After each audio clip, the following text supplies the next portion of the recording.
ఏడాదికో వైవిధ్యం, ఏకదంతుని రూప నేపథ్యం, 70 అడుగుల ఎత్తైన ఖైరతాబాద్ మహాగణపతి విశేషాలు. విజయవాడ వరద బాధితులకు స్వచ్ఛంద సంస్థలు ఆపన్నహస్తం అందిస్తున్నాయి. ఇతర ప్రాంతాల నుంచి వచ్చి ముంపు బాధితులకు ఆహారం, నీరు అందిస్తున్నారు. ప్రభుత్వం అందించే సహాయం చాలక జనం ఆకలితో అల్లాడిపోతుంటే స్వచ్ఛంద సంస్థలు వారి ఆకలి తీర్చుతున్నాయి. దీనిపై మరింత సమాచారం మా కరెస్పాండెంట్ రవీందర్ అందిస్తారు. విజయవాడ వరద ముంపు ప్రాంతాల్లో సమస్య రోజు రోజుకి జటిలంగా మారింది. తగ్గినట్టే తగ్గి మళ్లీ వరద పెరుగుతున్న నేపథ్యంలో స్థానికులందరూ కూడా భయాందోళన చేస్తున్నారు. ఇళ్లకు తాళాలేసి ఇతర ప్రాంతాలకు వెళ్లిపోతున్న పరిస్థితి కనిపిస్తుంది. ప్రస్తుతం మనం విజయవాడ శివారులో ఉన్నటువంటి ఊర్మిళ నగర్లో ఉన్నాం. ఇక్కడ మనం చూస్తే కనుక నిన్న చాలా తక్కువగా ఉన్నటువంటి ప్రాంతం ఊర్మిళ నగర్ కానీ జోజీ నగర్, ఇదంతా కూడా గతంలో నిన్న ఒకటి వరకు కాస్త తగ్గినటువంటి వరద మళ్లీ తెల్లవారుజాము నుంచి భారీగా పెరుగుతోంది. ఇక్కడ అడుగు నుంచి 2 అడుగుల మేర వరద పెరిగిన నేపథ్యంలో ఇక్కడ ఉన్నటువంటి వారంతా కూడా ఆందోళన చేస్తున్నారు. తమ ఇళ్లను తాళాలేసి ఇతర ప్రాంతాలకు వెళ్ళిపోతున్న పరిస్థితి కనిపిస్తుంది. చివరికి అపార్ట్మెంట్లో ఉన్నటువంటి వారు సైతం తమ ఇళ్లను ఖాళీ చేసి వెళ్ళిపోతున్నారంటే పరిస్థితి ఎలా ఉందో మనం అర్థం చేసుకోవచ్చు. ఇక్కడ ఉన్నటువంటి కొంతమంది కూడా ఉన్నారు, వారితో కూడా మాట్లాడే ప్రయత్నం చేద్దాం. చెప్పండి, ఏంటి సమస్య? నిన్నటికి ఈ రోజుకి వరద ఏమైనా పెరిగినట్టు కనిపిస్తుంది? అడుగు పెరిగిందండి, అడుగు వాటర్ పెరిగిందండి. నిన్న మధ్యాహ్నం నుంచి 6 అంగుళాలు పెరిగిందండి.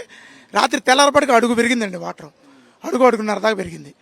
మాది అపార్ట్మెంట్ అండి. అపార్ట్మెంట్లో ఇప్పటికీ 8 అడుగులు నీళ్లు ఉన్నాయండి. బయటికి రావట్లేదు. రోడ్డు మీదే ఉన్నాయండి. రోడ్డు మీద 24 అంగుళాల పైనే ఉన్నాయండి. రోడ్డు మీదే ఉన్నాయి. జోజీనగర్ రోడ్డు అండి. నీళ్లు పెరిగినాయి, బాగా వాసన వచ్చేస్తున్నాయి. ఇంకా ఏనా తగ్గకపోతే రోగాలు వచ్చే అవకాశం అయితే ఛాన్స్ ఉంది. బాగా ఇబ్బందిగా ఉంది. ఇబ్బంది ఏముంది, జనం ఎట్టా కోసం మాట్లాడుతున్నారు. అసలు పోయిండు పులిపెడ్డ అంతే బాబా. మరి వాళ్ళంటే తిరిగేవాడు, వాడు తిరగలేడు ముసలివాడు. ఏంటి ఇది ఇంతే పాప పండింది. ఇక్కడ ఫుడ్ పంపిణీ చేసేటువంటి కార్యక్రమం కూడా చేస్తూ ఉన్నారు. వీరంతా ఫుడ్ని లోపల ఉన్నటువంటి ప్రాంతాల వరకు పంపిణీ చేసే కార్యక్రమం చేస్తున్నారు. ఒకసారి మాట్లాడదాం. భయ, ఎక్కడికి వీడిని ఎక్కడ పంపిణీ చేయబోతున్నారు? ఇక్కడికేనన్న ఇళ్ళకి లోపలికి అంటే మెయిన్ రోడ్డునే కాకుండా లోపల కూడా వెళ్తున్నారా? లోపలికి కూడా వెళ్తున్నాం. లోపలికి కూడా వెళ్ళాల్సి వస్తుంది. ట్రాక్టర్ మాది తెలంగాణ నుంచి ఇక్కడికి వచ్చాము సార్. మాది ములకలపల్లి మండలం తెలంగాణ. అయితే ఇక్కడ బాగా ఇబ్బంది పడుతున్నారని చెప్పి మేము సరుకులు భోజనాలు తీసుకుని వస్తున్నాం సార్. లోపలికి వెళ్దామని చూస్తున్నాం సార్. మేము విజయవాడ బాగా మునిగిపోయిందని తెలిసి వచ్చాము ఇక్కడ. మరి వీరికి సహాయం చేయాలని వచ్చాము. మరి ఇప్పుడు వెళ్తున్నాం లోపలికి. మరి అందరు ఇక్కడిక్కడ ఇస్తున్నారు, మేమైతే లోపల పోయి ఇవ్వాలని వెళ్తున్నామండి.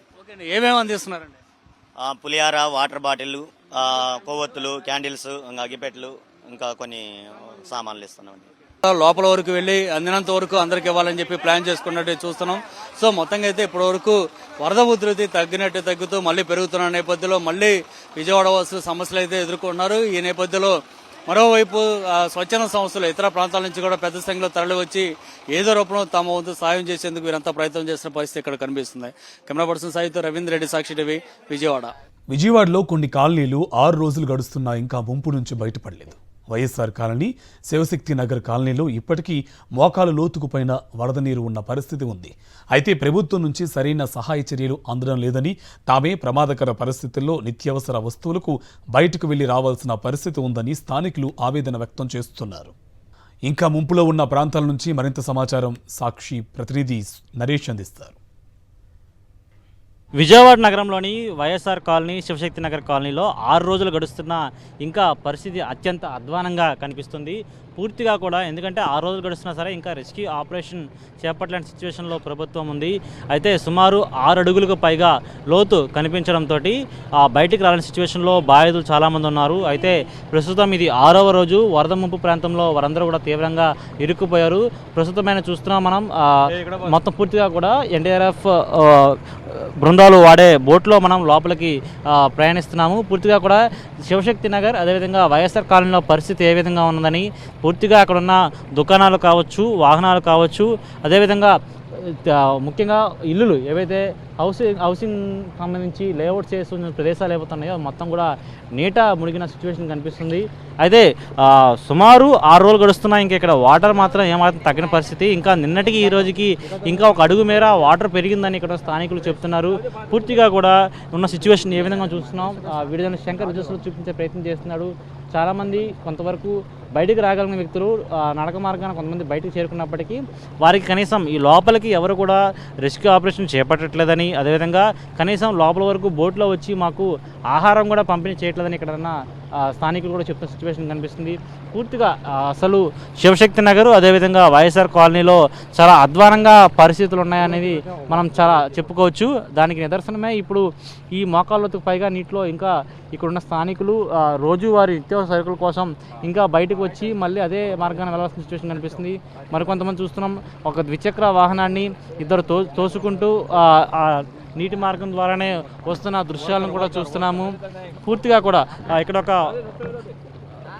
కారు కూడా మొత్తం నీట మునిగిన దృశ్యాలు చూస్తున్నాము.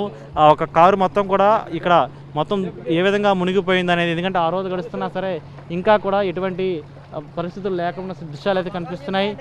అయితే పూర్తిగా కూడా ఇక్కడ వరకు చూస్తున్నాం ఏ విధంగా ఉన్నది. పూర్తిగా అంటే ఎటువంటి ఆహార పొట్లాలు కానీ మంచినీరు కానీ ఎటువంటి సప్లై లేదని ఇక్కడున్న స్థానికులు చెప్తున్నారు. అయితే ఒక జనజీవనం స్తంభించిపోయిందని మనం వైఎస్ఆర్ కాలనీ శివశక్తి నగర్ కాలనీలో చెప్పుకోవచ్చు. మొత్తం అంతా నీట మునిగింది.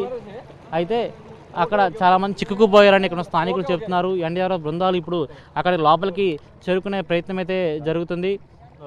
పంపిస్తున్నారు సార్, బాగా అధికారులను పంపిస్తున్నారు, తింటున్నాం, లోన్ కూడా పంపిస్తున్నారు, అన్ని సాకులు జరుగుతున్నాయి. కానీ వాటర్ వల్ల చాలా ఇబ్బంది అయిపోతున్నాం. ఆల్రెడీ దీంట్లో 8-9 మంది డెడ్ అయిపోయారు. ఇంకా ఎన్ని చేపలు తెలియదు లోన్. ఇంకా చేపలు ఇంకా చాలా ఉన్నాయి దాంట్లో. వాటర్ తగ్గిదాకా చేపలు అన్నీ ఉన్నాయి. ఆవులు, దోళ్ళు, ఎనిమల్స్ అన్నీ మొత్తం అవుట్ ఆఫ్ కవరేజ్, అన్ని చనిపోయి కొట్టిపోయి కూడా ఉన్నాయి. చాలామంది చనిపోయారు, ఒక 10 మంది వరకు ఉంటారని కూడా స్థానికులు చెప్తున్నారు. అయితే ఇంకా చాలా వరకు మృత్యువాత పడిన వారి సంఖ్య తెలియాల్సి ఉంది. వరద నీటిలో కొట్టుకుపోయిన వాళ్ళు చాలామంది ఉన్నారు. అదేవిధంగా వరద నీటిలో చిక్కుకొని మృతదేహాలు కూడా అలాగే ఉండిపోయిన దృశ్యాలు కూడా చాలా వరకు కనిపిస్తున్నాయి. వీడియో జర్నలిస్ట్ శంకర్తో నరేష్, సాక్షి టీవీ, విజయవాడ నుంచి.